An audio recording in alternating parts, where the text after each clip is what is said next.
100% là ou pas de la caméra?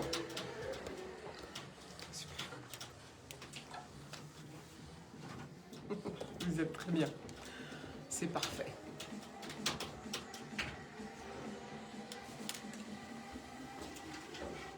Bonjour. Bonjour à toutes et à tous. Alors aujourd'hui, nous allons parler, nous allons secouer nos neurones et parler de conversation naturelle mais artificielle en plusieurs langues. Et puis nous allons parler de données qualifiées. Bonjour à tous. J'en dis pas plus parce que soyez avec nous dans quelques minutes. En tout cas, bonjour à toutes, bonjour à tous. Florence Sueur, accompagnée au micro, accompagnée de Christophe et de Philippe à la technique. Bienvenue au bar de l'économie en FM avec IDFM Radio Anguin. En vidéo live, bien sûr, sur Facebook, comme d'habitude. Et puis, vous pourrez nous retrouver sur notre chaîne YouTube. Alors, pour parler de tous ces sujets et nous secouer un petit peu, j'ai la chance d'avoir à mes côtés Jean-Patrice Glafkides. Bonjour. Bonjour Florence. Vous êtes le fondateur de Data Valoris. Vous êtes un chercheur, en fait, qui a monté sa start-up pour développer des logiciels en deep neuroévolution. Et vous participez également au projet de l'Université numérique Paris-Dauphine sur la vision de l'apprentissage adaptatif. Et vous avez créé une technologie d'intelligence artificielle. Waouh, on a peur, mais on veut en savoir beaucoup plus. À vos côtés, David Vergognan, bonjour. Bonjour Florence. Vous êtes associé fondateur du cabinet de conseil Clémence Consulting. Vos principaux clients sont de grandes entreprises du secteur de la banque, de l'assurance, de l'industrie et autres. Et on verra avec vous la demande des clients et puis est-ce que vous poussez les clients vers d'autres systèmes?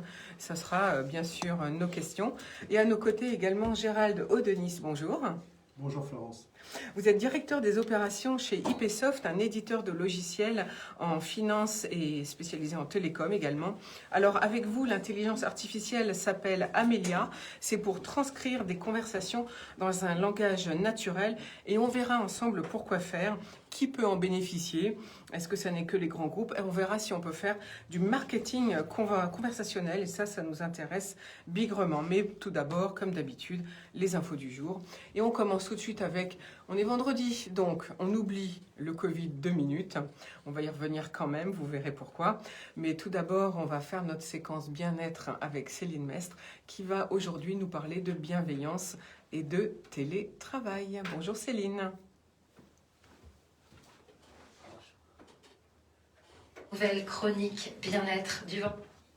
Et aujourd'hui, j'aimerais vous parler d'un concept qu'on entend beaucoup actuellement, le concept de bienveillance, et relier ce concept de bienveillance au télétravail, pour passer de la théorie à la pratique. Votre vie professionnelle a certainement changé, le travail à distance, plébiscité par les pouvoirs publics, s'est imposé. Or, beaucoup d'entre vous vivent sans enthousiasme le temps passé au travail dans ces conditions. Que vous soyez manager ou collaborateur, vous vous sentez exposé à des risques pour votre santé physique et mentale. Et si on pouvait réenchanter le travail avec la magie de la bienveillance? En situation de télétravail, les conditions de travail évoluent, les facteurs de stress augmentent. Plusieurs études récentes montrent que la santé mentale des Français se dégrade. Peur pour sa propre santé, peur pour la santé de ses proches. Interdiction d'aller et venir librement, promiscuité ou au contraire isolement, manque de relations sociales, incertitude quant à l'avenir. Tous ces facteurs de stress inhérents à la pandémie viennent s'ajouter au stress de la vie quotidienne normale.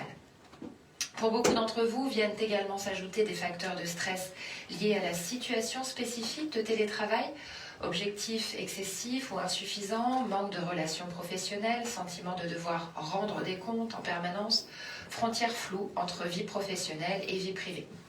Le stress, c'est quoi? C'est un déséquilibre qui apparaît lorsqu'une personne perçoit que ses capacités deviennent insuffisantes pour faire face à une situation imposée par son environnement.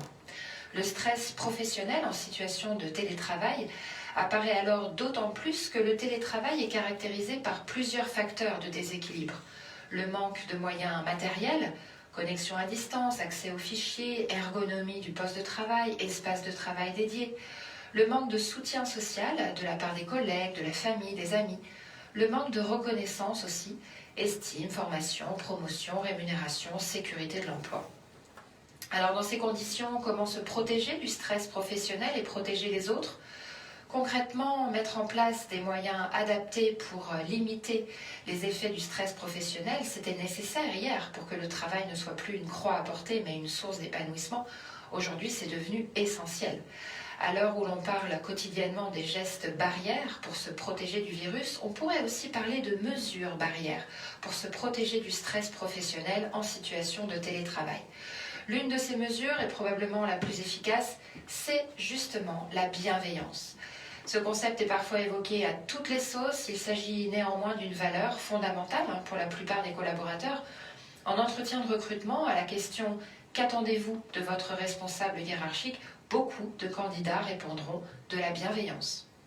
En situation de télétravail, la bienveillance passe d'abord par le fait de porter attention aux facteurs de déséquilibre spécifiques au télétravail, s'assurer que tout le monde dispose des moyens adaptés pour bien travailler à distance, continuer à maintenir le lien, même à distance, avec des réunions d'équipe, des points individuels, et puis rassurer, féliciter, valoriser.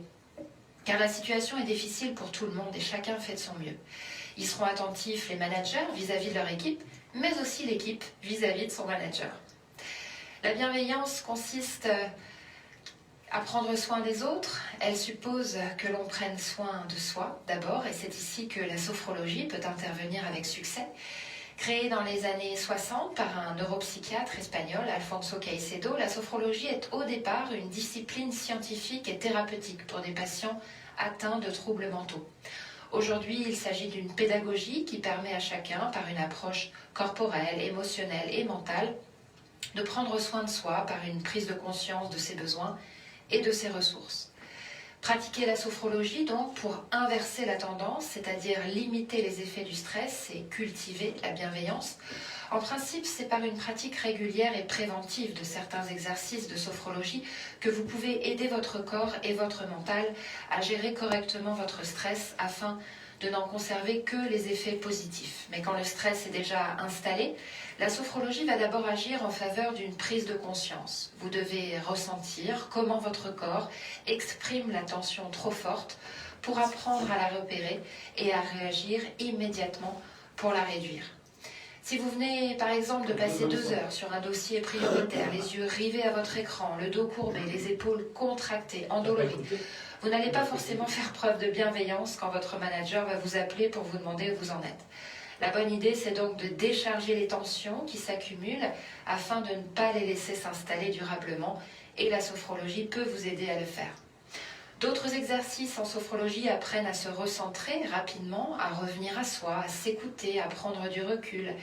La respiration jouera notamment un rôle important, apportant le calme dont vous avez besoin pour vous comporter en toute bienveillance. Vous ne pouvez pas participer à la réunion Zoom de 18h car votre conjoint ou votre conjointe n'est pas encore disponible et vous devez vous occuper des enfants, mais vous ne savez pas comment le dire à votre manager. Eh bien, juste avant de lui en parler, pratiquez un exercice de respiration, par exemple la respiration abdominale.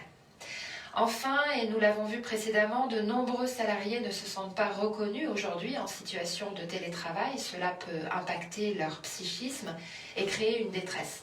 En termes d'encadrement et de management, la bienveillance se traduit par de la gratification, des encouragements et une forme de reconnaissance. Mais encore faut-il, en tant que manager, conserver un état d'esprit positif, ce qui est loin d'être simple dans une période où les émotions négatives induites par la maladie sont nombreuses. Certaines techniques de sophrologie, notamment en visualisation mentale, permettent d'activer les capacités, compétences et qualités humaines dont vous avez besoin pour réussir. Le fait de repérer et d'activer ces leviers en vous-même va vous procurer confiance et satisfaction et va aussi vous permettre de les repérer et de les activer chez les autres. Persévérance, patience, esprit d'analyse ou de synthèse, sens de l'organisation, respect des délais, esprit d'équipe, anticipation, autant de capacités à valoriser afin de demeurer dans une posture managériale adaptée et positive. La bienveillance au travail donc peut trouver un appui solide dans la sophrologie si vous avez envie d'aller plus loin en organisant un accès à la sophrologie pour vos collaborateurs ou en bénéficiant d'un accompagnement managérial par la sophrologie. Je reste à votre disposition. Je vous souhaite une bonne journée, un bon week-end, une bonne semaine par avance et je vous dis à vendredi prochain. Voilà, merci Céline Mestre. On en a bien besoin le vendredi de se faire du bien le week-end arrivant. Et on a bien récupéré, on pourra bien récupérer de tout son stress de la semaine, puisque la semaine en général, on court. C'est métro, boulot, dodo, comme on dit. Alors, première info du jour, eh bien, je vous l'avais dit hier, je poursuis donc mon compte-rendu, mes interviews avec la région Île-de-France. Valérie Pécresse a donc présenté le résultat du soutien en faveur de l'industrie francilienne suite à l'appel à projet qui s'est déroulé cet été. Ça s'appelle, je le rappelle, Relance Industrie. Vous pouvez écouter hier l'émission sur notre plateforme barredeleconomie.fr. Je vous ai donc interviewé plusieurs entreprises. Je vous ai donné également les montants. Alors, cet appel à projet Relance Industrie va se renouveler au mois de janvier. Donc, voici maintenant les filières sélectionnées par la région Île-de-France. Et c'est donc Valérie Pécresse, la présidente de la région Île-de-France, qui s'exprime. Lance des moteurs d'avion de nouvelle génération, moins bruyants et moins polluants. Ça pérenise ainsi les 1200 emplois entre Orly et Roissy, Air France Maintenance, et ça en crée directement 200 à partir de 2023 à Orly. Le projet comprend aussi un lieu d'innovation pour les startups et les PME, et donc la région subventionnera 5% du montant total de ces travaux de recherche. Troisième filière, la filière quantique. Sans attendre le lancement du plan national quantique, qui est promis depuis quelques mois et qui se fait attendre, dans le prolongement du domaine d'intérêt majeur de recherche quantique CIRTEC, que nous avons lancé en 2017, et de notre aide au laboratoire de recherche et développement quantique d'Atos, qui sera inauguré en février 2021 au Clé-sous-Bois, nous souhaitons continuer à positionner la région de France comme la région leader dans le monde sur le quantique. C'est pour ça que nous allons soutenir le premier réseau de communication quantique entre Saclay, Châtillon et Paris. Ce sera le Paris Région, en bon français, le Paris Région Quantum Communication Infrastructure. Je l'ai dit en français, mais je pense que ça veut dire Paris Region Quantum Communication Infrastructure. Le QCI, qui va être mis en place entre grands groupes, start-up et le LIP6, qui est le laboratoire que vous connaissez tous, le laboratoire de mathématiques de Jussieu, l'Institut d'optique, et Télécom Paris. Nous subventionnerons ce projet à hauteur d'1 million d'euros. Ce réseau pourrait constituer la pierre angulaire d'un projet d'envergure européen, le European Quantum Communication Infrastructure. Sur le quantique toujours, nous allons mettre en place ce que nous appelons le PAC Quantique Île-de-France. Le PAC Quantique Île-de-France, c'est 1,5 million d'euros sur 3 ans, dont 600 000 euros dès 2020 pour 3 projets, afin de créer des synergies entre les grands groupes industriels et les start-up. Par exemple, nous avons une synergie entre le groupe EDF et la start-up Pascal, PASQAL, et nous souhaitons soutenir le projet collaboratif Carbone, QARBONE, comme quantique, Carbone, de la société C12, qui créera un accélérateur quantique fondé sur les nanotubes de carbone. Ce projet, qui est complètement disruptif en termes scientifiques, peut structurer l'émergence d'une filière industrielle de l'électronique quantique en Île-de-France. Le projet C12 est issu de 10 ans de recherche à l'ENS-TSL, à l'École normale supérieure, et a reçu le soutien du réseau justement de recherche que nous finançons, le réseau de recherche CIRTEC sur le quantique, réseau régional.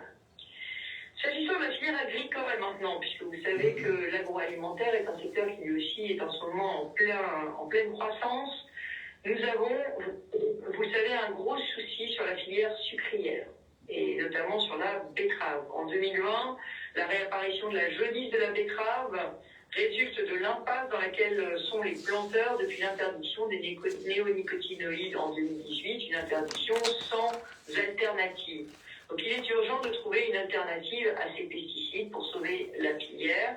C'est tout l'objet du projet Modify, MODEFY, initié par le groupe de Leplanck, qui est un groupe semencier basé à Maisons-Laffitte, avec l'INRA-E, Institut national de recherche agronomique, et l'ITB, l'Institut technique de la betterave, avec le soutien de la filière betterave sucre alcool française. La région va soutenir ce projet à hauteur de 1 200 000 euros pour permettre de préserver les emplois de 1800 planteurs, de sauvegarder les 290 emplois franciliens des deux sucreries seine-et-marnaises, qui emploient respectivement 160 personnes à Nangy, c'est le groupe Le Safre, et 130 personnes à Soupe-sur-Loing, c'est Ouvre-Fils SA. Et c'est très important de savoir que la filière sucrière est une filière de concurrence extrême entre la France, les Pays-Bas et l'Allemagne, et que si nous ne faisons rien, les Allemands et les Néerlandais, qui sont beaucoup plus pragmatiques que nous sur ces sujets, eh bien, risquent de faire fermer toute la filière sucrière. Le sucre est une denrée de première nécessité sur laquelle nous avons aussi énormément d'enjeux de souveraineté. Je laisse, et puis j'ajoute que les biocarburants sont aussi fournis par la filière sucrière, et donc à tous ceux qui, dans notre opposition, nous opposent le fait que la filière sucrière est une filière qui ne serait pas écologique, je les envoie à la production de biocarburants issus du sucre. Et y compris du gel hydroalcoolique, puisque la filière sucrière nous a produit beaucoup de gel hydroalcoolique dans cette crise Covid. Je laisse maintenant la parole à ma vice-présidente Alexandra Dublanche, qui va vous présenter les évolutions sur les... Donc vous avez compris que les filières donc prioritaires là pour cette première session de relance industrie de l'appel à projet, donc c'est l'aéronautique, la quantique et l'agricole, car ce sont des filières d'enjeux de souveraineté, n'est-ce pas David Vergognan? Oui, c'est intéressant. Ce qui est dommage, c'est qu'on a parlé de quantique, ce qui est quand même assez spécifique, mais on n'a pas vu de projet de collaboration entre des startups autour de l'intelligence artificielle et des industriels, parce que nous, notre retour d'expérience en termes de cabinet de conseil, c'est qu'en fait l'IA est un vrai... Quand on parle d'intelligence artificielle, on a l'impression que ça va être au détriment des emplois, alors qu'en fait, dans le contexte, l'intelligence artificielle est plutôt l'occasion de réinternaliser, de relocaliser, et parce que ça rend plus efficaces les processus, et en les rendant plus efficaces, quelque part, on pourrait faire l'analogie à ce qui s'est passé sur l'industrie en Allemagne. L'Allemagne a robotisé. En robotisant, elle a maintenu les emplois industriels, qui étaient plus efficaces, qui étaient moins sensibles à des coûts de main-d'œuvre qui étaient plus chers, en ayant une valeur ajoutée plus importante. Si on fait le parallèle avec l'IA, aujourd'hui, nous, les projets d'IA que l'on a en incubateur, l'objectif de grands comptes ne sont pas de réduire le personnel, au contraire, c'est de faire un ISO personnel, voire de l'augmenter, mais dans un objectif d'aller plus loin dans la digitalisation du process, donc d'être plus efficace, parce qu'on est aujourd'hui dans un contexte où les choses ont changé, où les besoins de digitalisation se sont accélérés et où les clients sont plus exigeants. Et donc il y a un effort de transformation qui sollicite énormément les acteurs de l'entreprise qui sont déjà très chargés par ailleurs. Donc pour moi, l'IA est un vrai... Et je pense que l'État, dans un contexte où les finances d'entreprise sont difficiles, l'État pourrait être un accélérateur de ça, entre pas automatiquement des très grosses entreprises qui ont les moyens, mais peut-être des entreprises de taille moyenne avec des acteurs qui sont des spécialistes de l'intelligence artificielle. Merci David Vergognan. Je rappelle que vous êtes associé fondateur du cabinet Clémence Consulting. De toute façon, évidemment, ce sujet, on va en reparler tout à l'heure. Alors, autre point intéressant dans ce soutien en faveur de l'industrie, cette fois, c'est le soutien en faveur de l'innovation. Et là, cette fois, c'est Alexandra Dublanche, la vice-présidente en charge de l'économie, qui s'exprime. Voici ce qu'elle propose. Alors effectivement, de l'aide d'être évoquée aux filières industrielles stratégiques, il y a tout ce qu'on fait pour soutenir l'innovation des startups, des PME et des ETI franciliennes. Donc en 2020, dans le cadre d'un appel à projet Innovate PIA Leader avec l'État, on a soutenu une 60aine de projets d'innovation de startups, de PME, de TI pour un montant d'un peu plus de 22 millions d'euros. Donc c'est des entreprises très innovantes sur des secteurs très variés. On retrouve le spatial, par exemple, avec Share My Space à Cergy, qui travaille sur la localisation des déchets dans l'espace, on y revient. Delight à Paris, qui développe des outils à destination des professionnels du spectacle et de l'événementiel, comme vous savez, qui sont en très grande difficulté, pour les aider à maîtriser leurs data et à conquérir aussi de nouveaux publics. Donc ça peut être utile une fois que le confinement sera passé. Ou encore Synsight à Évry qui innove pour l'industrie pharmaceutique en combinant intelligence artificielle et modélisation moléculaire. Et donc ce programme PIA 3 étant terminé, on a décidé aussi d'adapter nos aides propres régionales, qui sont des aides classiques qui s'appellent InnovUp, pour accompagner à la fois des plus gros projets, des projets plus structurants, plus ambitieux aussi, et le faire au fil de l'eau, pas seulement lorsqu'il y a un appel à projet. Donc sur InnovUp, il y a plusieurs évolutions. On augmente le plafond de subvention pour, je disais, aller vers des projets qui peuvent être plus structurants. Donc on passe de 100 000 euros à 500 000 euros en subvention et de 1 million à 3 millions en avance remboursable pour vraiment essayer d'accompagner des scale-up, notamment en croissance. On renforce le dispositif InnovUp budgétairement. On vient de voter ce matin 13 millions d'euros supplémentaires sur ce dispositif. Pour rappel, depuis 2016, c'est à peu près 1000 projets innovants qu'on a accompagnés et il y a un taux de satisfaction assez important de plus de 90% des lauréats. Les entreprises aussi, il y a toujours cette volonté de notre part avec la présidente de leur simplifier la vie, que l'accès aux aides publiques ne soit pas un parcours du combattant. Donc là, maintenant, il y a un site unifié, interfacé avec la BPI, et ce qui va beaucoup fluidifier aussi notre travail en lien avec la BPI dans ce qu'on fait pour la politique Smart Région. Sur PME, on a aussi voté aujourd'hui, c'était une grosse journée pour le développement économique à la région, on a voté plus de 80 millions d'euros et donc sur le dispositif aussi classique de PME, il y a près de 40 entreprises qui ont été aidées pour soit des TPE, des PME, PME et TPE, pour près de 6 millions d'euros. Depuis début 2020, c'est 185 lauréats pour 22 millions d'euros sur ces seuls dispositifs de TPE-PME. On continue également, bien sûr, tous nos dispositifs créés pendant la crise pour aider toutes les entreprises en difficulté.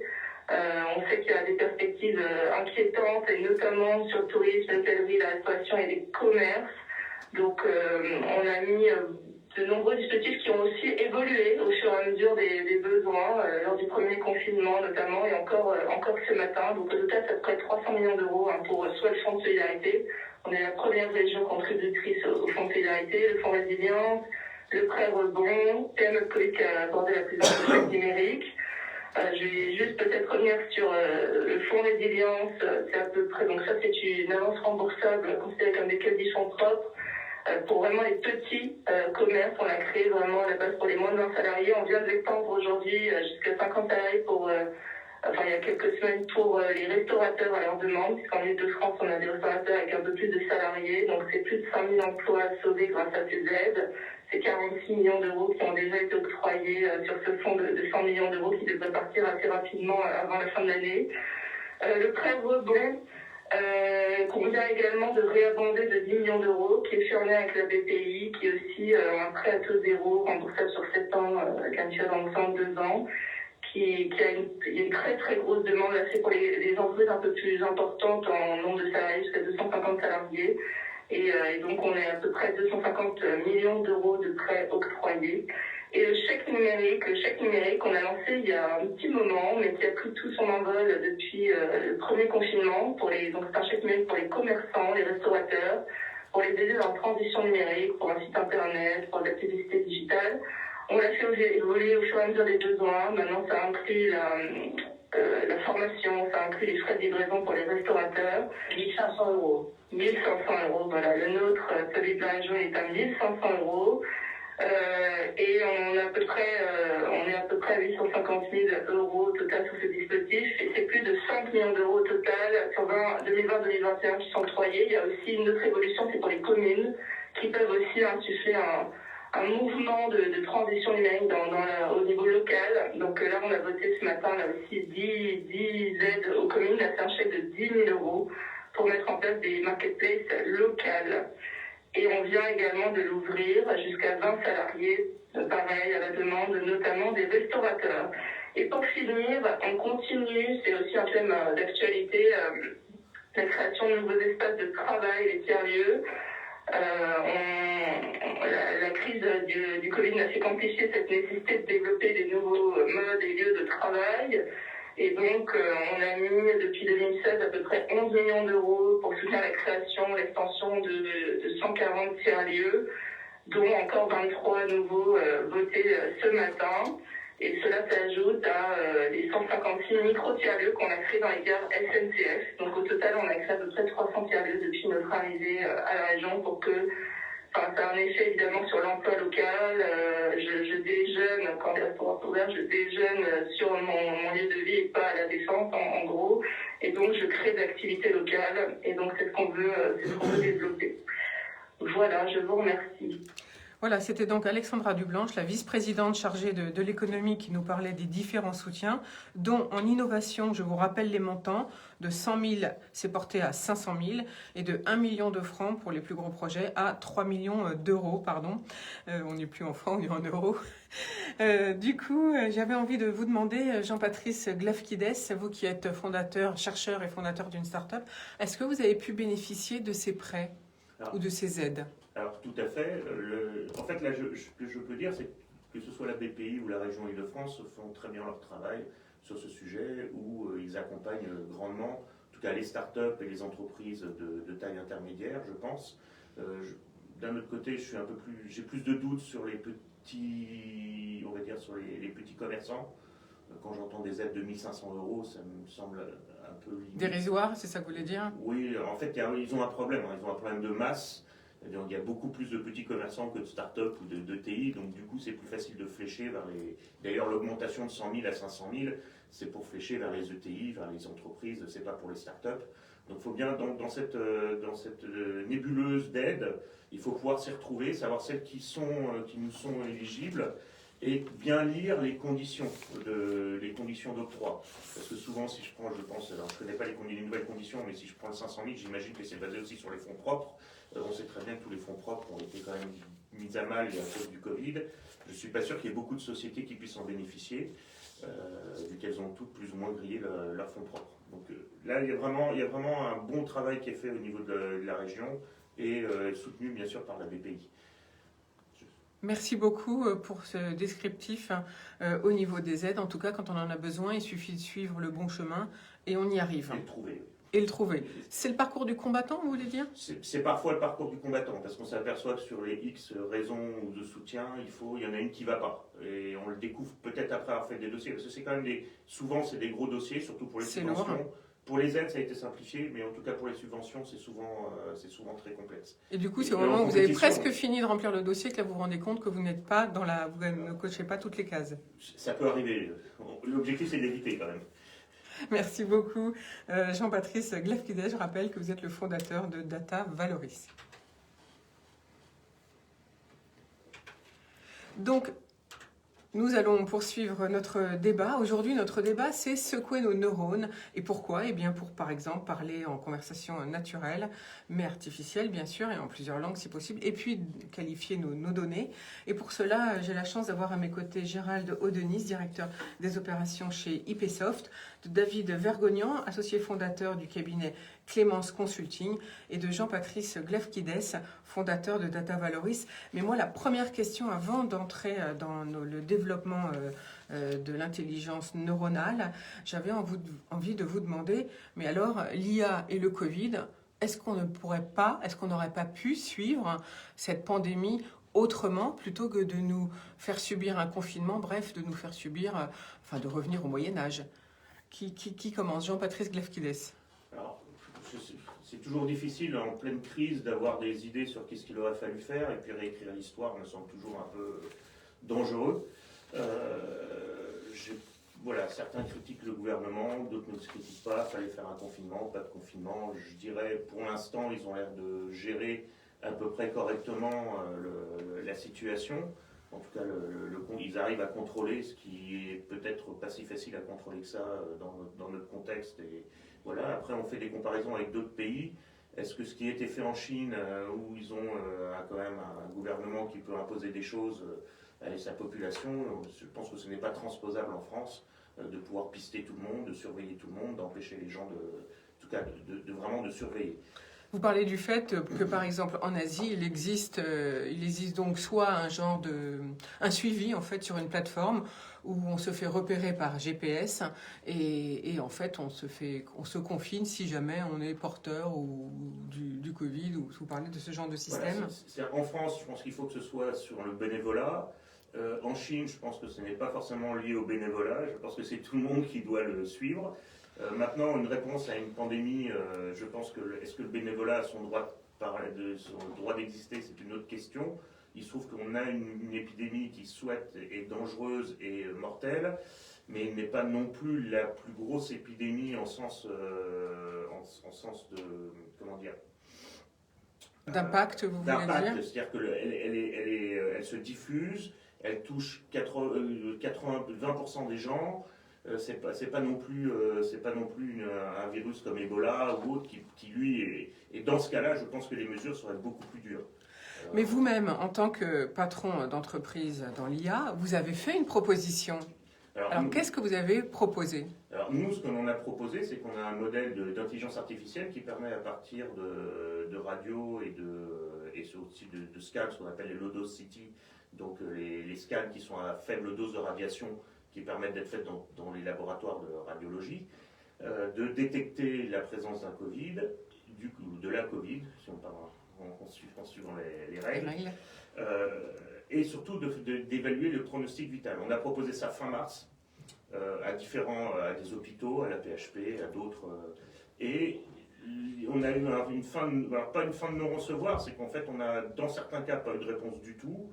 Et sur la plateforme DGA, justement, de suivi des dossiers, on a posé le projet, on l'a appelé LocoPro, pour low dose pronostic, low dose city pronostic, et on a eu un refus, sans explication. Donc il n'y a même pas eu de débat de pourquoi ça ne va pas, qu'est-ce qui manque, qu'est-ce qui ne va pas. Alors je pense qu'on est trop petit pour être visible dans ce contexte-là.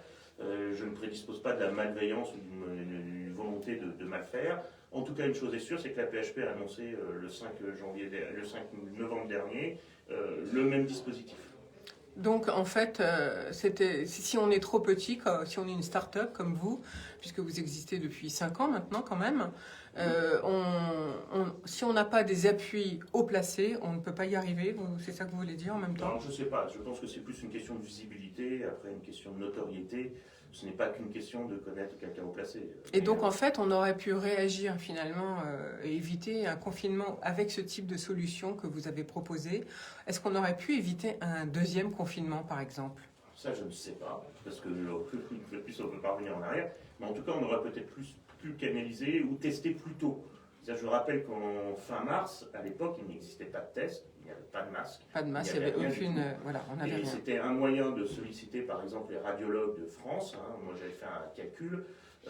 En théorie, on aurait pu tester jusqu'à plusieurs centaines de milliers, voire 1 million de personnes par jour, avec des radios. Donc après, l'objectif, c'est pas d'irradier toute la France, mais je veux dire, il y avait un moyen, un relais qui aurait pu être mis en place, surtout que la Chine l'a déjà fait. Il y avait déjà une plateforme qui permettait de faire des tests de reconnaissance. Donc c'est une technologie qui était connue et qui était utilisable. Merci beaucoup en tout cas pour ce commentaire. De l'IA et le Covid, mais en fait finalement on se rend compte qu'on peut suivre avec l'intelligence artificielle. On aurait pu déjà le mettre en place dès le premier confinement. Est-ce que vous êtes d'accord? On aurait pu le lancer, ou le tester en tout cas. Est-ce que vous êtes d'accord, Gérald Audenis, à propos de l'IA et du Covid? Oui, le point que je voulais faire, c'est qu'effectivement le Covid nous a ramené au Moyen-Âge avec le couvre-feu. Il nous a aussi propulsés dans l'avenir. C'est-à-dire que ça a été un accélérateur de numérisation incroyable. Il suffit de regarder autour de nous. J'ai des jeunes enfants dans la relation avec l'école, dans la relation avec les administrations, les entreprises. Ça a été un accélérateur de numérique incroyable. Il y a une blague qui est circulée sur les réseaux sociaux qui a accéléré la transformation numérique dans votre entreprise. Est-ce que c'est le CEO? Est-ce que c'est le marketing? Est-ce que c'est le responsable du numérique? Ou est-ce que c'est le Covid? Il fallait cocher la case Covid parce que c'est ça qui a accéléré. Donc il y a quelque chose de terrible dans cette épidémie. On est tous touchés autour de nous. Il y a aussi une opportunité. L'un de nos gros clients a vu ses volumes d'appels pris par les agents conversationnels multipliés par 5 en mars-avril, parce que toute l'économie, et c'est pas que la France, c'est mondial, c'est vu désorganisée. Désorganisée parce que télétravail, parce que délai de fournisseurs, parce que l'économie a changé, les services sont pas adaptés. L'IA est une opportunité pour, d'une part, automatiser. On parlait tout à l'heure de ce qu'avait fait l'Allemagne en termes d'industrie, j'allais dire d'industrie lourde. De réindustrialisation, Voilà. oui. Mais l'IA permet d'industrialiser en robotique, j'allais dire virtuelle, toute une partie d'emplois que les gens ne veulent plus faire, des tâches répétitives, fastidieuses, et de se concentrer justement sur l'adaptation à ces nouveaux enjeux. Donc, Moyen-Âge pour une partie, mais aussi, j'allais dire, avenir pour une autre partie. Voilà, donc comme quoi tout n'est jamais tout blanc ou tout noir, et donc finalement le confinement et cette pandémie, c'est un bienfait quelque part, et vous venez de le dire. Je dirais pas un bienfait, je laisse ces paroles à Trump, mais en tout cas, ça nous oblige à bouger et à faire des choses qui peuvent être intéressantes pour l'avenir. Merci beaucoup Géraldo Denis. Alors Jean-Patrick Glefkides. Alors moi je voulais rajouter, notre travail, nous, c'est de démocratiser l'intelligence artificielle pour les entreprises, pour pouvoir les mettre là où avant c'était difficile ou compliqué. Et ce que je constate, c'est que au premier confinement, tout s'est arrêté. Et au deuxième confinement, les entreprises sont plus dans les comptes ou dans comment je vais me sortir de cette situation, ils sont plutôt dans la vision de l'avenir, comment je vais pouvoir modéliser mes process, changer mes process là où ça va mal, là où ça pose des soucis dans un contexte comme le nôtre. Maintenant, j'ai une petite crainte derrière tout cela, c'est que on a bien vu au premier confinement que tout le monde est passé en télétravail, tout le monde a commencé à travailler, et dans l'interconfinement, les entreprises ont repris leurs mauvaises habitudes. Il y en a beaucoup qui ont fait revenir leurs salariés, il y en a beaucoup qui... Et d'ailleurs, ça a été dit aussi par le gouvernement, mais comme le gouvernement ne peut pas imposer le télétravail, ça pose un souci. C'est-à-dire que les mauvaises habitudes ont tendance à revenir. Alors peut-être qu'avec le deuxième confinement, ça va imposer des nouvelles habitudes et les pérenniser dans le temps, mais j'aurais tendance à dire, attention, bénéficions, ou en tout cas essayons de tirer conséquence de ce qui s'est passé pour avancer, et ne pas revenir en arrière dès que tout ira mieux. C'est-à-dire que vous voulez dire qu'il faut conserver, la plupart des salariés aiment 2 jours en télétravail, et le reste du temps, on a besoin de sociabilité, nous sommes des êtres humains, donc le reste du temps, on préfère être en équipe au bureau. C'est ça que vous voulez dire, ou est-ce que vous allez plus loin dans votre pensée? Ce que je veux dire, c'est que dans les entreprises, ça va plus loin, c'est-à-dire que c'est un retour au zéro télétravail. Il va y avoir une tendance naturelle à retourner vers cet axe-là. Et je pense qu'il faut lutter contre, il faut que ces entreprises luttent contre cet axe-là. Alors, l'objectif, c'est pas de faire 100% de télétravail comme en ce moment. C'est effectivement, il y a besoin de... Mais le télétravail du confinement n'est pas le même que le télétravail normal. C'est-à-dire que dans le télétravail normal, ce qui se passe, c'est qu'on va avoir 3 jours et on se réunit en équipe les jours qui restent, on se met d'accord pour se retrouver ensemble. La difficulté du Covid, c'est que c'est pas un télétravail normal, vu qu'il faut venir à son travail que quand les autres ne sont pas là. Donc c'est un peu un télétravail inversé. Et ça, il y a assez peu de communications qui sont faites là-dessus, ni voilà. Donc j'ai eu dans le passé des expériences de tout ce qui était transformation numérique, et c'est pas explicité, ça. Personne ne le dit. Le télétravail de confinement n'est pas le télétravail normal. Voilà, ça, c'est perturbé. Il fallait le dire. En tout cas, ce que je retiens de votre sentiment, c'est que finalement, ce confinement et cette pandémie permet une grosse remise en question et d'avancer dans la transformation digitale de la France. Et là, un grand pas, finalement, en 6 mois, a été fait. Et c'est ce dont on va parler tout de suite. Jean-Patrick Glefkides, on va continuer avec vous, si vous voulez bien. Expliquez-nous un petit peu les logiciels que vous créez, finalement, dans ce qu'on appelle le Deep Neuro-évolution. Qu'est-ce que c'est ? Alors nous, en fait, on est dans un monde qui évolue. Du fait qu'on soit dans un monde qui évolue, les données que l'on récupère dans les entreprises évoluent. Dans l'intelligence artificielle, on a tendance à fabriquer des intelligences artificielles et se basant sur des données, mais qui sont plutôt des données statiques. Et l'idée, avec la Deep Neuroévolution, c'est qu'on rajoute des mécanismes, d'un point de vue technique, d'algorithmes génétiques au-dessus de ces technologies dites de deep learning. Donc là, j'arrêterai là sur la partie hyper Technique. C'est de dire, voilà, on met des mécanismes d'évolution, on sélectionne en fait les intelligences artificielles qui s'adaptent le mieux et qui vont permettre d'évoluer avec le temps et avec les contextes. Donc on parle d'IA évolutive. Et dans ce contexte-là, nous, on accompagne les entreprises, on est une plateforme qui va permettre à des gens dont ce n'est pas le métier de faire de l'IA, mais qui sont par contre des experts dans leurs données, ils savent de quoi ils parlent, de pouvoir intégrer et de mettre en place des intelligences artificielles ou d'améliorer des intelligences artificielles qu'ils auraient déjà. Donc, Alors expliquez-nous concrètement, dans certains domaines d'activité, ce que ça veut dire pour un client ou... Alors après les cas d'usage de l'intelligence artificielle, on peut en trouver beaucoup. Là ici, on a du speech to text qui va permettre de leur connaissance du langage, traitement du langage. Donc nous, dans ces conditions-là, c'est qu'à partir d'un jeu de données d'apprentissage qu'on appelle un jeu de données, en fait, je vais faire des analogies avec le vivant. En fait, on a des livres d'apprentissage et on les donne à apprendre à des intelligences artificielles. Au même titre que je vais prendre un livre d'anglais pour apprendre l'anglais. Mon intelligence humaine va être en fait orientée par rapport à mes livres. Et ben on va fabriquer des livres, donc c'est ce qu'on appelle les données. Tout le monde parle des données, d'avoir l'importance des données. Donc il faut avoir un livre d'apprentissage et après il faut avoir une intelligence artificielle qui soit adaptée à la problématique. L'analogie que je fais souvent, c'est on vit tous dans le même environnement, pourtant le cerveau d'un chien n'est pas le même que le cerveau d'un humain, et donc avec les mêmes données, on n'obtient pas la même chose. Donc un projet d'intelligence artificielle, c'est un triptyque. Est-ce qu'il y a un besoin métier? Est-ce qu'il y a un gain opérationnel à mettre de l'intelligence artificielle? C'est la première question à se poser. La deuxième, une fois que je l'ai identifié, est-ce que j'ai mes données? Est-ce que j'ai des données?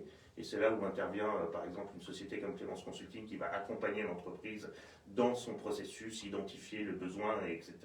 Et après, c'est quel est le modèle d'intelligence artificielle que je vais mettre? Quel est le cerveau que je vais utiliser pour faire la tâche?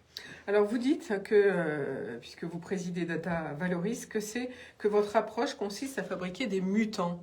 Qu'est-ce que ça veut dire? Parce que comme on fait de l'évolution, en fait, on fabrique plein de petites intelligences artificielles et on va sélectionner les plus performantes dans le contexte. Donc c'est ce qu'on appelle nous des mutants. On fabrique des mutants, on fait des mutations et on sélectionne les meilleurs. C'est un peu comme une hybridation. On veut fabriquer. C'est pareil en fait. On utilise beaucoup en biologie cette approche. On va sélectionner des souches qui marchent mieux, on va sélectionner des plantes qui poussent dans le désert. Donc qu'est-ce qu'on va faire? On va faire plein de petites plantes différentes avec des hybridations, on va les mélanger entre elles et on va regarder celles qui poussent le mieux. C'est exactement le même mécanisme qu'on utilise, en tout cas qu'on utilise, c'est complètement automatisé, c'est-à-dire que l'utilisateur ne le voit pas, mais c'est le mécanisme que l'on met en marche pour l'entreprise. C'est-à-dire que si vous avez des données, vous allez faire une intelligence artificielle qui va vous permettre d'optimiser les timings de l'émission de radio. Et ben, on va lui donner à apprendre et on va sélectionner celle qui le fait le mieux. On a parfaitement compris. Alors, vous dites aussi que l'IA devrait concerner 30% des projets en France, mais qu'on n'en est qu'à 3 ou 4%. Est-ce que c'est vrai encore? Oui, c'est tout à fait vrai. Maintenant, il y a des entreprises, en fait, c'est assez paradoxal, d'ailleurs, souvent les entreprises qui en font le plus, ce sont celles qui en parlent le moins. Donc, ça reprend d'autres sujets, mais c'est une vraie question. C'est-à-dire que les entreprises se retrouvent face à une pelote de laine, elles ne savent pas quel fil tirer. Et c'est là où ça devient très intéressant. C'est pour ça qu'on travaille beaucoup avec la société Clémence sur ce sujet-là, où il faut les aider dans cette approche. Nous, derrière, on a une technologie, donc on vend un moteur, mais il faut savoir comment on va l'utiliser, comment il va fonctionner.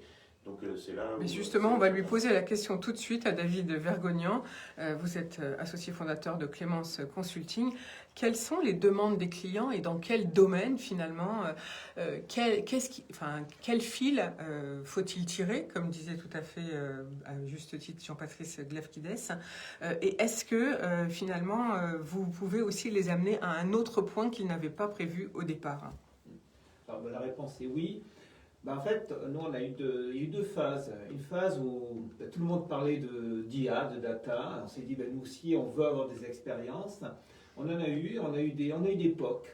On a eu des POC et derrière ce POC, en fait, le POC s'est arrêté au POC. Qu'est-ce que c'est un POC? Un proof of concept, on va dire, on va faire un mini-projet et puis pour voir est-ce que ça va marcher. Et puis, une fois qu'on se dit, tout compte fait, ça marche, c'est quoi l'étape d'après? Mais il n'y a pas l'étape d'après. Et ça, c'est un retour d'expérience en discutant avec des confrères que beaucoup de clients ont eu. Ils ont fait des POC. Et en fait, on a fait des projets pas pour traiter un sujet, on a fait un projet pour faire de l'IA. Histoire de s'amuser pour voir si ça marche. Il y avait un sujet fonctionnel derrière, mais la finalité, ce qu'on mettait en avant dans ce qu'on fait une mission amont, la première chose qu'on dit, c'est quoi l'objectif, c'est quoi les enjeux, et après on va aller à l'essentiel, on va se dire par quoi on va commencer pour commencer à voir si on est dans la bonne direction. Pas trop dépenser de carburant, parce que si on dépense trop de carburant et qu'un an après on se retrouve au milieu du gué en n'ayant rien gagné, il est très difficile de dire bah, on va changer tout compte fait, on n'a peut-être pas pris les bonnes options au départ, on va changer et on a appris, on va continuer et on va réussir.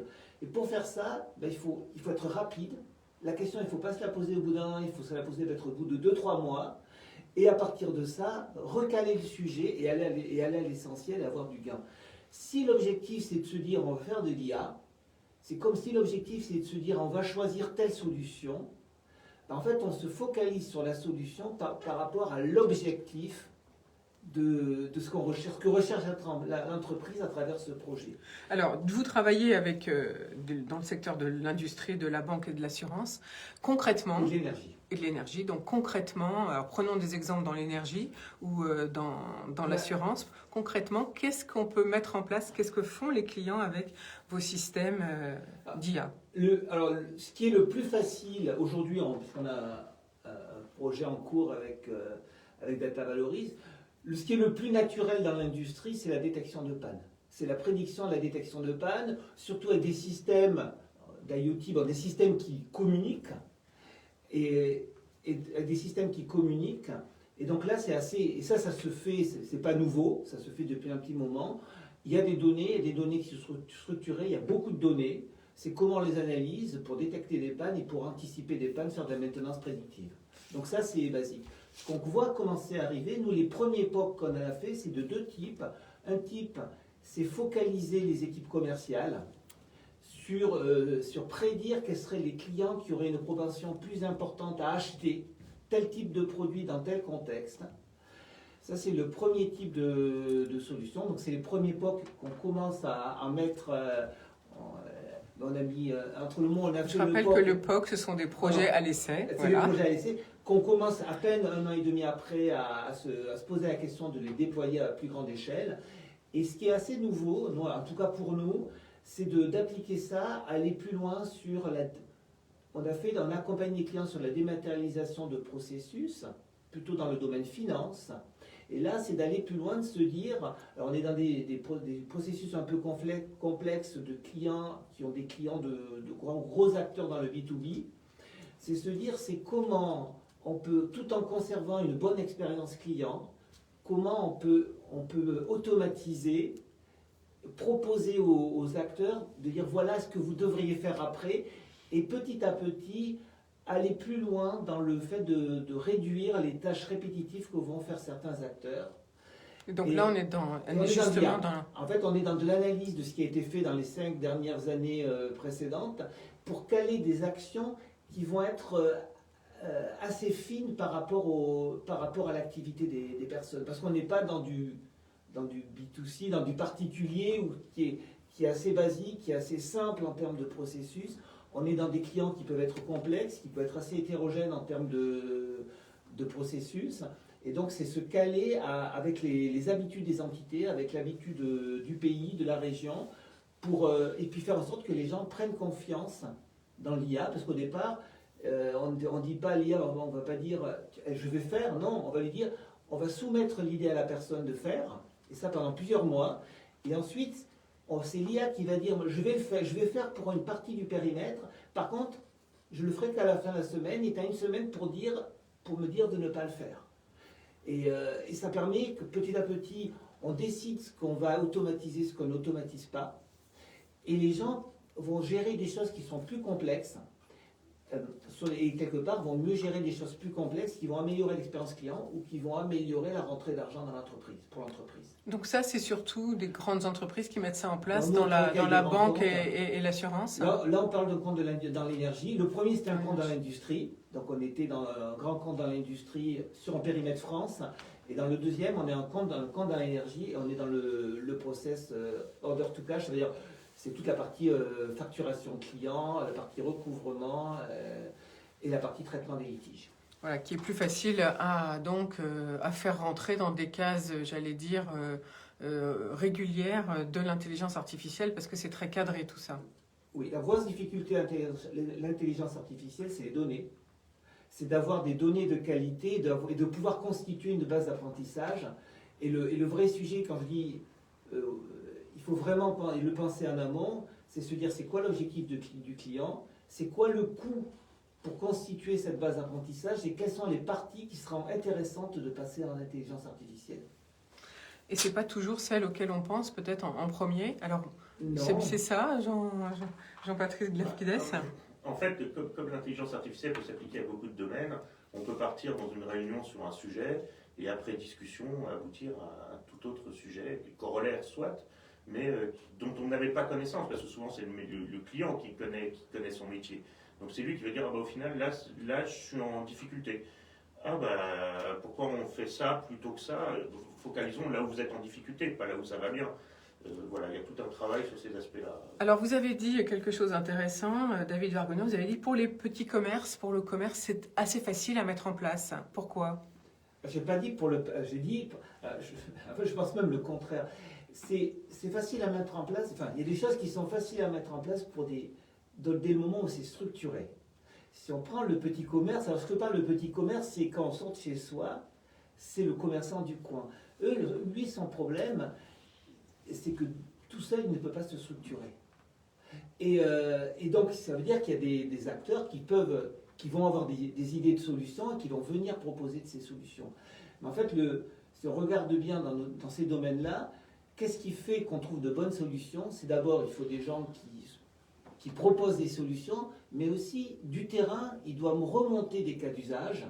Moi, je vois par exemple, près de chez moi, j'ai un acteur qui a un bar où son concept, c'est les gens paient pour venir boire quelque chose, mais ils travaillent, donc c'est un espace de coworking.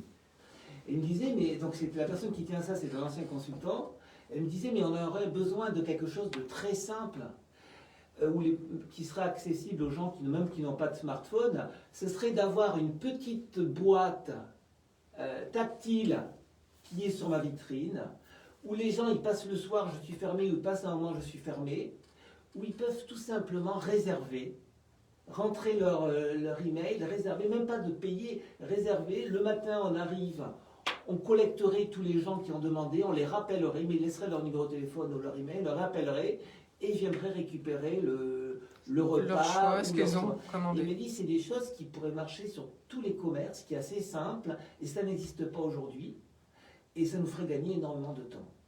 Oui, d'autant que le commerce a, comme vous l'avez dit, des heures d'ouverture et de fermeture. Et finalement, quelquefois, quand on travaille, on est en dehors des horaires d'ouverture et ce serait donc très pratique. Et on voit bien que sur ce cas-là, la recherche de bonnes solutions, c'est pas quelque chose qui vient du haut et qui descend, parce que nous, c'est parfois ce qu'on peut faire en chambre ou avec des clients qui sont en centrale, c'est qu'on pense des solutions qui sont parfois conceptuelles, complexes, et lorsqu'on les met en musique, peut-être qu'il n'y en a que 70% ou 50% qui sont réellement utiles. C'est arriver à ce que des choses remontent du terrain, et c'est la conjugaison de cette capacité de mutualisation de recherche et développement, de mutualisation de coûts et de déploiement, et les bonnes idées simples qui remontent du terrain, et c'est pour ça qu'il faut... Pour moi, un bon projet, c'est un projet où on s'oblige à livrer quelque chose rapidement avec des contraintes financières importantes.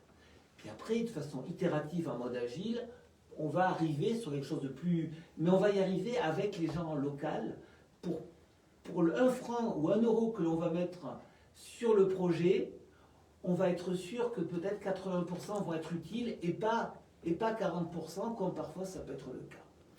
Oui, ça, on voit bien les dérives donc financières dont vous voulez parler, c'est ça? C'est pas des dérives financières, c'est difficile. C'est du temps perdu, Quand on est loin finalement, du terrain, c'est du temps de développement perdu. Oui. Et c'est difficile quand on est loin du terrain. Quand on est loin du terrain, on est très vite loin du terrain. C'est très difficile quand on est loin du terrain de rester pragmatique. En fait, ce que vous voulez dire, c'est que finalement, quand on fait des réunions, eh bien, on peut aller très loin dans la pensée, mais ça ne correspond pas aux besoins de la réalité. Ça va correspondre aux besoins de la réalité, mais la façon dont il va s'exprimer réellement sur le terrain, il y a des variantes. Et si on ne prend pas en compte ces variantes, en fait, ce qu'on va produire va être trop compliqué, ou quelque part, il va manquer quelque chose qui fera que ce sera simple et de bon goût. Et finalement, c'est difficile de faire simple, Jean-Patrice Glafkides, ou pas? C'est, je pense, la chose la plus difficile au monde de faire simple. Mais il se trouve que l'intelligence artificielle, au final, est relativement simple. Tout le monde en a peur, personne ne sait vraiment ce que c'est. C'est-à-dire que c'est aussi un langage marketing. Avant, on disait informatique, maintenant, on dit intelligence artificielle. Vous trouvez que c'est justifié de changer de mot comme ça tout le temps? Alors, moi, je pense que l'informatique et l'intelligence artificielle, l'intelligence artificielle est un algorithme parmi tout ce qui existe. Donc après, l'intelligence artificielle, il faut voir que derrière l'intelligence artificielle, derrière le mot intelligence artificielle, il y a une volonté de se comparer à l'homme, à l'humain, à l'intelligence, parce qu'on est le représentant, soi-disant, de l'intelligence ultime qui existe. Et l'objectif, et il y a des objectifs très clairs de certaines sociétés, qu'on ne nommera pas et que tout le monde critique en ce moment, en tout cas des grosses sociétés américaines en 5 lettres, les GAFAM. On voit très bien de qui vous parlez. Voilà, et certaines ont pour objectif de créer des intelligences artificielles qu'on va pouvoir comparer à l'homme. Donc ça reste des algorithmes, mais il faut faire attention, ce n'est pas que du logiciel, c'est que de plus en plus il y a des technologies hardware qui vont arriver, c'est-à-dire qu'on commence à avoir des puces, des neurochips, etc., qui vont simuler le fonctionnement de neurones biologiques. Et on parlait du quantique tout à l'heure, la puissance de calcul que va apporter le quantique quand ce sera démocratisé va décupler les capacités de l'intelligence artificielle, parce qu'elle tirera bénéfice énormément de cette nouvelle puissance de calcul. C'est très gourmand en puissance de calcul, mais c'est très efficace. Et vous voyez ça à combien d'années d'échéance? Alors, pour le quantique, d'après ce que parce qu'on est partenaire avec IBM, donc je discute pas mal sur la partie quantique. Ils estiment que la démocratisation commencera à faire dans un peu moins d'une dizaine d'années. Pour l'intelligence artificielle, qui donnera des intelligences artificielles fortes, si tant est qu'on puisse y arriver, ce sera plutôt on va dire, une vingtaine, une trentaine d'années. On le verra. Aussi tant est qu'on puisse y arriver, vous l'avez dit, donc soyons quand même prudents. Alors on va passer la parole, on va revenir à notre sujet d'IA concret pour le développement des entreprises, quel que soit leur secteur d'activité. Et justement, Gérald Odenis, vous avez développé, vous utilisez une technologie de marketing conversationnel, on va l'appeler comme ça, avec le produit Amelia. Vous lui avez même donné un prénom finalement. Oui, c'est une personnalisation, c'est quelque chose d'assez important puisque nous entraînons finalement des employés numériques qui sont des agents conversationnels qui communiquent soit par la voix, soit par l'écrit. Et donc, le fait de donner un nom, quelque chose d'assez commun dans cette branche. Nos clients généralement renomment Amelia. Parfois c'est une femme, parfois c'est un homme, parfois c'est un nom ambigu. Enfin, ça génère pas mal de débats. Mais ça facilite finalement l'adoption. Juste puisqu'on est parti sur la notion du prénom, les bonnes pratiques d'éthique indiquent qu'il faut indiquer à l'utilisateur qu'il s'agit d'une machine. Il ne faut surtout pas laisser une ambiguïté sur est-ce qu'on s'adresse à un humain ou à une machine. Pourquoi on parlait tout à l'heure de l'IA, est-ce que c'est un buzzword, etc. Il y a beaucoup de buzzwords dans l'IA, il y a beaucoup de buzz. On parle de quantique, on parle d'IA générale, etc. Et il y a un principe derrière ça que moi j'aime bien, qui est, je crois, la loi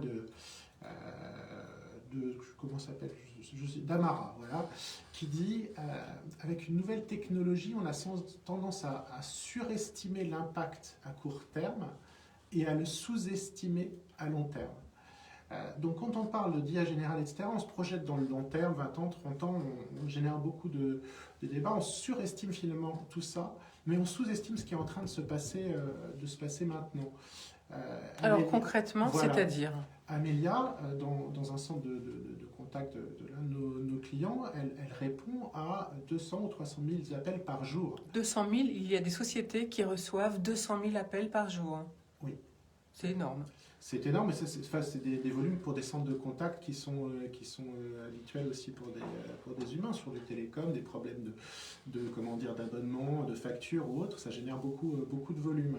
Et dans toute cette partie... Et c'est vrai, quand on est client et qu'on téléphone et que quelquefois on a affaire à, moi j'appelle ça un robot, vous appelez ça du marketing conversationnel, quelquefois on raccroche parce qu'on n'arrive pas à ses fins. Absolument. Et c'est tout l'enjeu. Et ça c'est très énervant, j'avoue. De l'IA, c'est-à-dire que ce qui vous énerve, généralement, c'est pas de l'IA, ce sont des arbres conversationnels, c'est de la mise à l'oral, on va dire, de serveurs vocaux interactifs, si ceci tapez 1, si cela tapez 2, c'est ça. avec une voix un peu robotique. Et ça plus personne, on n'en veut plus en fait. On n'en veut plus. Et tous les efforts de l'IA depuis à peu près 10 ans visent à améliorer, humaniser cette conversation. Prendre en compte la variance humaine. Si je vous dis toutes les informations dans une phrase, j'ai pas envie que vous me posiez trois fois la même question ensuite. Si j'ai besoin, au moment où je veux passer une opération, de consulter mon compte et de continuer le processus sur lequel j'étais précédemment, il faut que l'intelligence artificielle en face sache gérer ça. Et ça, c'est possible aujourd'hui. Ça ne l'était pas auparavant? Vous voulez dire que là, en 2020, on est vraiment capable, sincèrement, de le faire? Depuis 2017, à peu près, les technologies arrivent. On est sur un marché émergent. Donc, tous les acteurs ne sont pas en capacité de faire ça. Mais aujourd'hui, la technologie le permet absolument. Et pour revenir à cette notion de marketing conversationnel, donc nous, ce qu'on fait, c'est on comprend le langage naturel, on comprend le contexte, on comprend toutes les informations qui sont fournies, et on gère la conversation derrière en interaction avec le système d'information. C'est-à-dire que si on demande de passer une opération, comme un employé humain, l'employé digital ira sur le système d'information et passera l'opération. Le marketing conversationnel, je trouve cette notion très intéressante puisque les acteurs avec lesquels on travaille sont de plus en plus les directions du marketing, des directions de l'expérience client, des personnes qui sont intéressées sur les nouveaux services digitaux. Et il y a trois axes très intéressants là-dedans. Le premier, c'est comprendre ce que veulent les clients. On parlait tout à l'heure de cette remontée du terrain. Une fois qu'on a un employé numérique qui prend en compte des appels téléphoniques ou par écrit, il y a une capacité d'analyse de ces conversations, de se rendre compte que finalement, il y avait des choses que les gens ne disaient pas à des humains. Il y avait des problèmes qu'ils rencontraient. Il peut y avoir une certaine pudeur à avouer qu'on ne sait pas faire ceci ou cela. Il y a une source d'information sur ce que les gens veulent et ce que les gens ne comprennent pas qui est très importante. Donc, première étape du marketing, comprendre son marché. Le deuxième, c'est ouvrir des marchés. On a parlé tout à l'heure des horaires de service, 24 heures sur 24. Il y a la question des langues. Pour une entreprise française, c'est pas forcément facile de servir ses clients dans toutes les langues européennes, par exemple. Mais il y a aussi la question des groupes. Généralement, quand vous avez une équipe, elle sait servir une certaine typologie de clients, un certain volume, mais elle aura beaucoup de mal à aller au-delà. Et en créant ces conversations, en recréant ces processus métiers les plus récurrents, encore une fois, les plus fréquents, et en transmettant à la machine, on ouvre des marchés. Deuxième axe du marketing. Et le troisième axe, c'est que, comme je le disais tout à l'heure, on est dans une période où il y a beaucoup d'innovations de services, de produits, on cherche à s'adapter à la nouvelle situation. Bien souvent, les gens qui sont en face des clients, ils ont de plus en plus de mal à être formés à ces questions, à comprendre comment les servir, puisque ça sort, ça change tout le temps, les factures, les systèmes de prix, voilà. On est de plus en plus dans cette notion d'employé augmenté, de téléconseiller augmenté.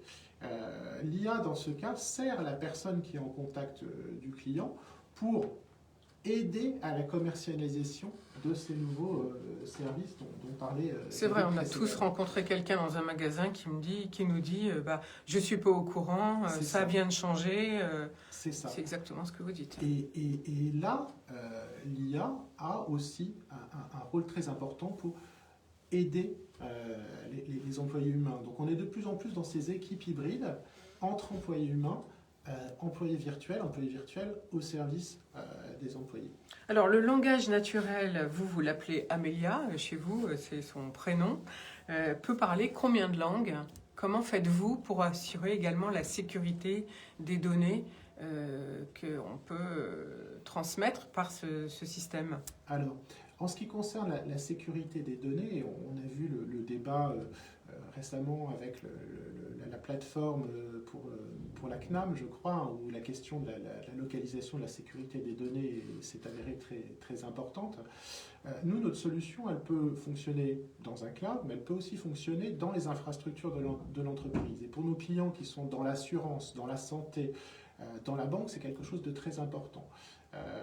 Vous acceptez que vos données soient utilisées par votre banque parce que c'est votre fournisseur, parce que c'est votre entreprise, mais vous n'acceptez pas que ça aille dans je ne sais quel cloud international où elle pourrait être utilisée à d'autres fins.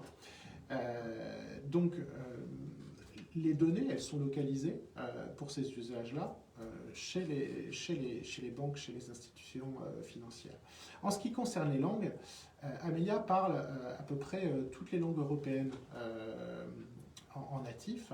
Et après, pour toutes les langues un peu moins fréquentes, on nous a parlé de langues en Thaïlande, on nous a parlé du flamand, qui n'est pas forcément la même chose que le hollandais. Là, on va s'appuyer sur des solutions de traduction automatique.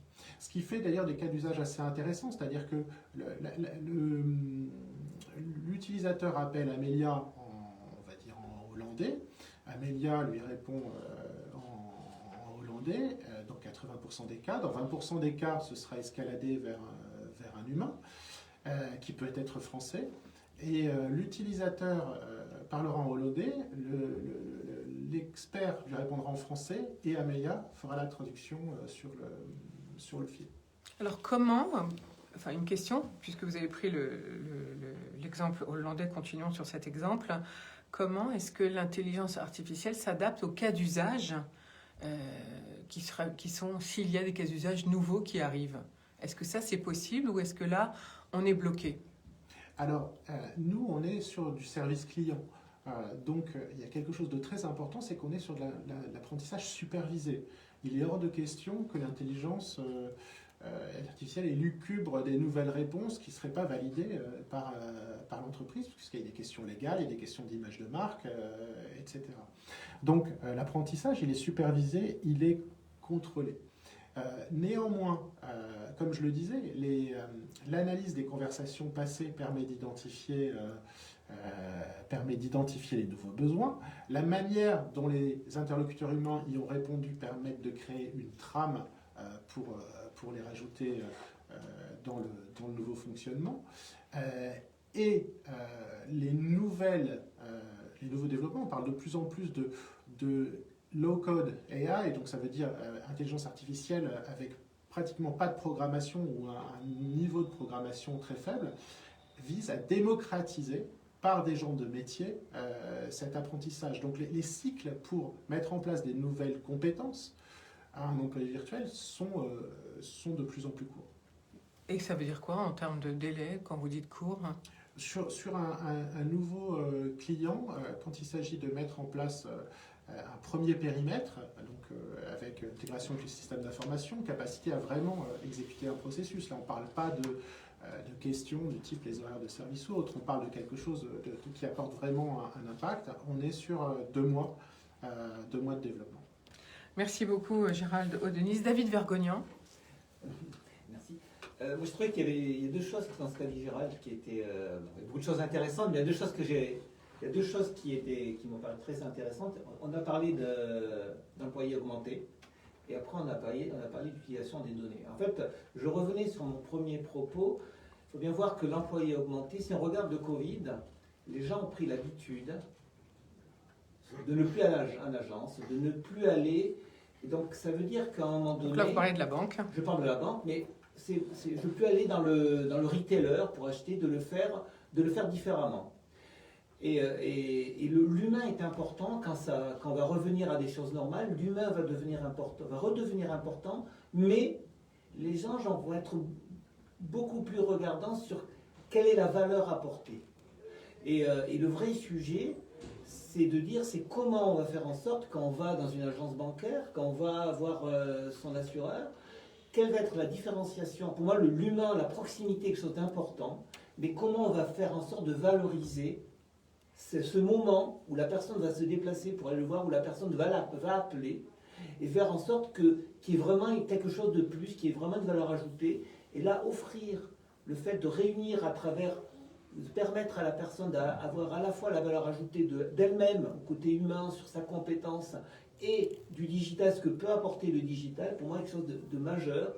Et on est toujours on parle de maintien de l'emploi, on parle de ce type de choses, et quelque chose de majeur pour le maintien de l'emploi. Merci beaucoup, David Vergognan. C'est vrai, c'est très important, et d'ailleurs, ça fait peur à tout le monde. Vous avez raison de rassurer sur ce point. Alors, Jean-Patrice Glafkides. Alors, moi, je trouve très intéressant la discussion et disons l'approche d'Amélia, où on voit bien en fait qu'on parle de plus en plus d'employés augmentés, d'employés qui vont être accompagnés, voire d'employés virtuels quelque part. En fait, c'est même le pot employé qui étonne. Oui, le mot employé. C'est-à-dire qu'en fait, ce qu'il faut voir, c'est que l'intelligence artificielle est en train de changer. Avant, l'intelligence artificielle était cantonnée à des utilisateurs techniques, soit mathématiciens, statisticiens. Donc en fait, c'est un outil technique. Et de plus en plus, ça devient un outil métier. C'est-à-dire qu'on va se dire comment j'intègre l'intelligence artificielle dans mes processus. Et d'ailleurs, c'est intéressant parce que la problématique que nous on a pour savoir qui va être notre client, en fait, il y a la problématique inverse chez le client.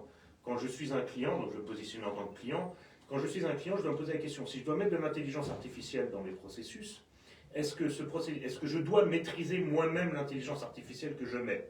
Est-ce que c'est mon cœur de métier? C'est une question qui doit être posée et qui doit se poser. Si je prends, par exemple, je veux développer un centre d'appel ou un centre de conversationnel, est-ce que moi, mon métier, c'est de fabriquer ce centre-là, ou est-ce que c'est de dire, je vais utiliser une solution qui utilise de l'intelligence artificielle et dont c'est le métier de le faire, comme IPsoft avec Amélia. Moi, mon entreprise peut-être n'a pas intérêt à fabriquer son propre agent conversationnel. Quand je dis se fabriquer, c'est jusqu'à la technique, c'est-à-dire que je dois maîtriser développer faire carrément apprendre, etc. les lignes de code. Voilà, des lignes de code. Donc dans ce cas-là, moi en tant que data valorist, mon client va être plutôt IPsoft. Maintenant, si c'est une banque qui dit, moi, mon cœur de métier, c'est de proposer des services, faire la sécurité, garantir que les données bancaires soient sécurisées, là, elle aura intérêt à maîtriser son intelligence artificielle. Et dans ce cas-là, la banque sera mon client. C'est là où c'est important. Donc c'est vraiment le pendant qui doit se poser. Et de plus en plus, on voit que l'IA sort du cantonnement purement technique. Je suis un outil statistique. Je deviens un employé virtuel. On va commencer à donner de la délégation à ces intelligences artificielles. On va sortir c'est juste un outil pour un outil. Ça commence à changer. Et c'est intéressant parce que ça va prédisposer de ce qui va réellement se passer dans les années à venir. Et finalement, ça va se démocratiser, parce que là, on parle de grands projets, parce que vous dites une société qui reçoit 200 000 appels, bon, j'imagine que c'est dans les télécoms, par exemple, effectivement, ça me semble tout à fait réaliste. Est-ce que pour des beaucoup plus petits, parce que la réalité de l'économie française, c'est quand même qu'on est à 90% de PME, d'ailleurs tous les trois, vous êtes patrons de PME, j'allais dire, de petites et même de TPE, 10 salariés ou moins de 10 ou un peu plus que 10, c'est ce qu'on appelle des TPE. Est-ce que ça peut se démocratiser et finalement le coût d'installation de ce type de solution peut devenir à terme raisonnable? C'est ce qui se passe. C'est-à-dire qu'aujourd'hui, moi, si en tant que TPE, je ne vais pas développer un CRM, je vais utiliser une solution qui m'est proposée. Donc, aujourd'hui, ça existe. La seule chose, c'est que je n'ai pas, moi, en tant que TPE, alors au sens large du terme, je n'ai pas, moi, en tant que TPE, la capacité de développer des solutions pour tous mes problèmes et tous mes besoins. Ce n'est pas mon métier. Si je suis boulanger, je ne vais pas me mettre à devenir un expert en informatique et encore moins en intelligence artificielle. Même si ça peut être intéressant de prédire le nombre de croissants que je dois faire le matin en fonction de la météo, de mes ventes passées, du jour, Et là, peut-être que c'est là où il y a beaucoup de startups qui font des verticaux métiers, qui vont s'adresser directement au boulanger, directement. Mais c'est là aussi, c'est difficile. C'est-à-dire que le boulanger va avoir envie de se transformer, mais il n'aura pas forcément les outils pour le faire. Et bon, là, la réponse, c'est pas moi qui vais vendre directement à un boulanger, mais je peux vendre à la Fédération des boulangers ma technologie pour qu'ils fabriquent un prédicteur de vente de croissants. Ou par exemple. C'est un exemple un peu... Alors donc, en ce qui concerne l'intelligence artificielle, vous dites ça va se démocratiser. Vous voyez ça à quelle échéance? C'est déjà en cours, ça commence. Voilà, en France, on est peut-être un peu en retard par rapport à d'autres pays. On voit bien des solutions verticales qui viennent de l'étranger, hein, qui sont beaucoup plus agressives sur cette approche-là. Mais ça vient, quand on voit le nombre de startups qui utilisent de l'IA, ou qui disent utiliser de l'IA pour rendre des services. Mais là aussi, la confiance, c'est important. Et c'est ce que j'allais vous demander. Comment fait-on pour s'y retrouver dans la jungle, entre guillemets, des solutions proposées? Alors, moi, en tout cas, dans mon contexte, la jungle des solutions proposées, il n'y en a pas tant que ça qui proposent. Donc, ça va relativement vite. Après, peut-être que Gérald Odenis a d'autres aura points de une vue. autre vision des choses, mais voilà, les fournisseurs de technologies d'IA, aujourd'hui, ça se compte sur les doigts de deux mains. Alors, qui en propose? Donc, est-ce qu'on les En tout cas, trouve? quand on a une IA à fabriquer, aujourd'hui, on va se retourner vers du Google, du Facebook, du Microsoft. Les Chinois, pas trop, parce qu'ils le gardent plutôt de leur côté, parce qu'il y a une barrière, je dirais, du langage. Il y a très très peu de fournisseurs de technologies d'IA, de frameworks, ce qu'on appelle des frameworks d'IA, aujourd'hui. On en fait partie de nous-mêmes, mais on est tout petit dans cette vision. En Europe, on est parmi les seuls, je pense, et faire ce que l'on fait, on est quasiment les uniques. Mais ça ne va pas parler à un boulanger, ça ne va pas forcément parler à un métier, ça va peut-être parler à des directions d'innovation, ça va parler peut-être à des startups qui mettent de l'IA. Mais voilà, la difficulté de la démocratisation, c'est que ça va arriver par les usages, plus que par que la technologie en elle-même. On n'entendra plus parler dans peu de temps, l'IA. Ce sera partout. Ce sera partout. Donc ce mot-là va disparaître, vous dites, carrément? Alors, il ne va pas disparaître, mais il va changer de sens. On va parler de plus en plus d'IA qui seront des IA de plus en plus fortes. Donc, quand on dit IA forte, c'est avec des capacités d'abstraction. Aujourd'hui, quand un IA reconnaît un chat ou un chien ou un mot, il ne sait pas ce que veut dire le mot. Il faut être très clair. L'objectif, c'est d'arriver vers des IA qui comprennent ce qu'elles font. On en est loin. Mais on en est encore loin. Heureusement, finalement, on a envie de... On en est loin. Peut-être que Google est plus avancé que nous sur le sujet. On ne sait pas ce qui se passe là-bas. On ne sait pas trop, non, c'est sûr. Ni en Chine, d'ailleurs. Alors, Gérald Odenis et David Vergognan, j'avais envie de vous demander, est-ce que alors vous apportez des solutions, bien sûr, à vos clients, vous répondez à leurs demandes, est-ce que également vous les tirez dans un autre sens qu'ils n'avaient pas prévu au départ? Gérald Odenis, Oui, est-ce qu'avec vos technologies, on peut faire d'autres choses? Oui, absolument. Tout à l'heure, je parlais un peu de la crise du Covid et comment ceux qui avaient investi avant la crise dans le numérique avaient vu leur stratégie accélérer. D'ailleurs, ça fait quelque part un fossé entre ceux qui, du coup, n'ont pas commencé avant et qui sont pris quelque part dans la désorganisation actuelle et ceux qui ont commencé. Ceux qui ont commencé, les premières années sont des années d'apprentissage, c'est-à-dire que c'est des nouvelles technologies. Tout à l'heure, Jean-Patrice parlait des algorithmes. Il y a une règle de 3 dans les projets d'IA qui dit un projet d'IA réussi, c'est à peu près 10% d'algorithmes, 20% de technologie et 70% d'humains. Et je pense que ça, c'est quelque chose que David pourra confirmer. Il y a cet apprentissage. Ce sont des projets nouveaux. Faire du design de conversation, reprendre les processus en comprenant qu'il ne s'agit pas de petits carrés qui expliquent vaguement ce qu'on est censé faire, mais que maintenant ça va être automatisé par un employé virtuel dans des conversations qui vont avoir lieu dans les volumes que j'ai expliqués tout à l'heure, et qu'il va falloir faire que ces conversations soient les plus fluides, les plus humaines possibles. C'est un nouveau métier. Donc il y a cet apprentissage qui se fait. Et le plus important, c'est de commencer rapidement sur un premier cas d'usage et d'apprendre. Une fois qu'on a appris ça, on passe dans un deuxième niveau de maturité, et là, j'ai envie de dire, les chakras s'ouvrent. C'est-à-dire que dans l'entreprise, les gens ont vu comment ça fonctionnait et commencent à se projeter dans quel peut être l'usage par rapport à leurs propres besoins. Et là, tout le travail d'accompagnement vise à justement dégager ces nouveaux services, ces nouvelles expériences clients, ces nouveaux gisements de productivité ou autres. Je vais juste donner un exemple sur lequel on peut accompagner. C'est de plus en plus, on est sur cette notion d'appel sortant. Dans un premier temps, on a surtout vu le cas de l'IA conversationnelle vocale en j'appelle et l'IA me répond. On commence à voir des clients qui nous demandent et qu'on accompagne dans cette voie-là, des appels sortants.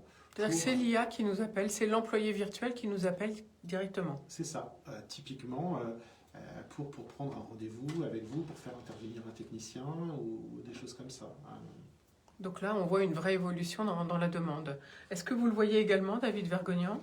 Oui, alors nous, on a un positionnement un petit peu différent puisqu'on a un cabinet de conseil. Donc nous, on accompagne le marketing, les ventes et la finance pour atteindre les objectifs stratégiques. On n'est pas là pour fournir de la techno, et la techno est un moyen.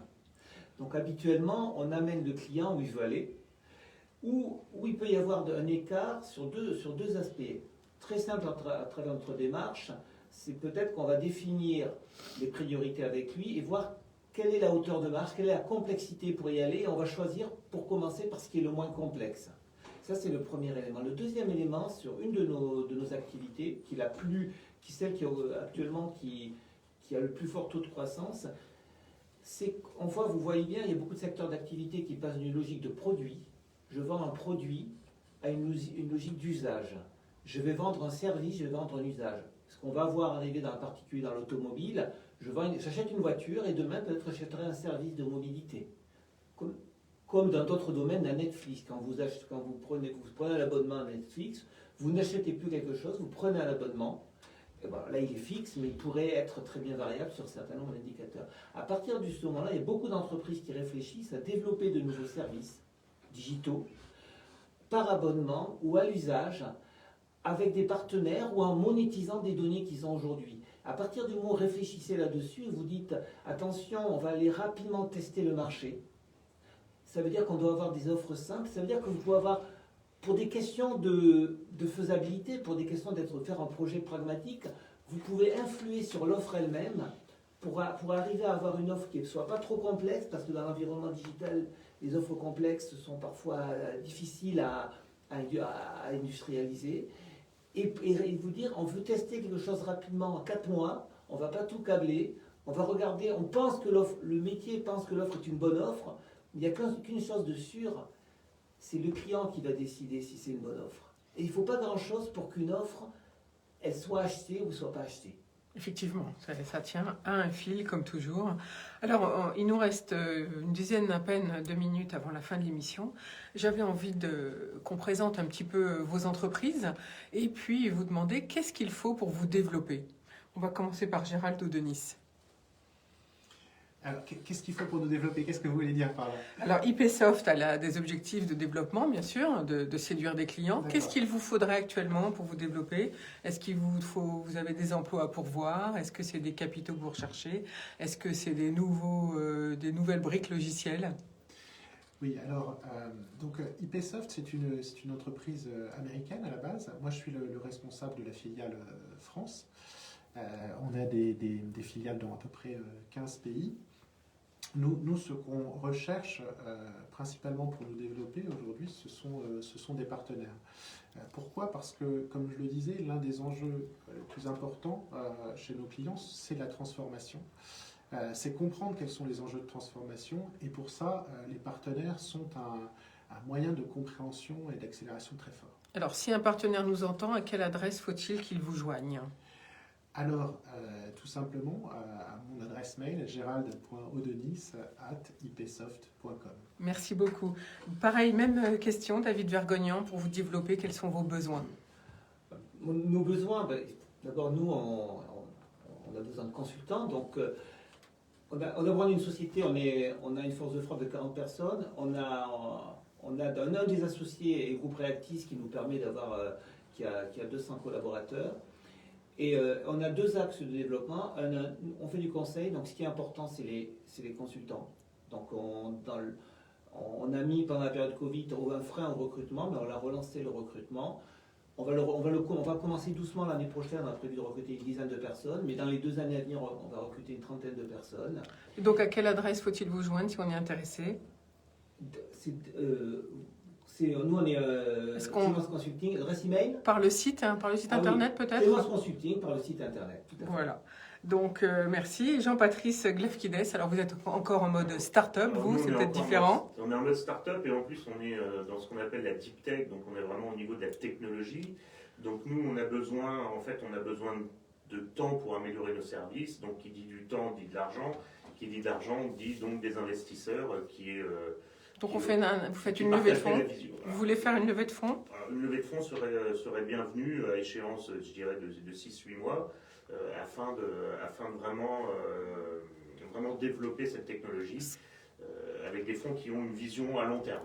Donc, Voilà, qui partageraient l'idée et la technologie. Vous êtes une société d'une dizaine de personnes et vous êtes quand même déjà installé en Biélorussie et aux États-Unis, c'est ça? C'est-à-dire qu'en fait, on est déjà une société internationale d'un point de vue actionnariat. Aujourd'hui, ce sont les actionnaires privés, mais la R&D, elle est faite en France et aux États-Unis, avec mon associé qui est docteur en intelligence artificielle, et une partie du développement est fait en France et en Biélorussie. Et alors, si on veut vous contacter, justement... Voilà, donc contact@datavaloris.com ou JP, comme mon prénom Jean-Patrice, jp@datavaloris.com. Et ben voilà, c'est dit. En tout cas, merci beaucoup pour cette analyse de l'intelligence artificielle actuellement. Et puis, je retiens le terme d'employé virtuel, notamment avec Amelia, pour traduire des conversations. Et qui, c'est vrai, quand on appelle des robots au téléphone, on est quand même souvent, on raccroche au bout de 20 minutes en n'ayant pas eu résultat de ce qu'on voulait. Voilà. En tout cas, je vous souhaite un très bon week-end. Prenez soin de vous, portez-vous bien. Ciao, ciao. Bien sûr, je vous retrouve dès lundi. Merci Florence, au revoir. Merci à vous tous. Au revoir. Vous êtes sur IDFM.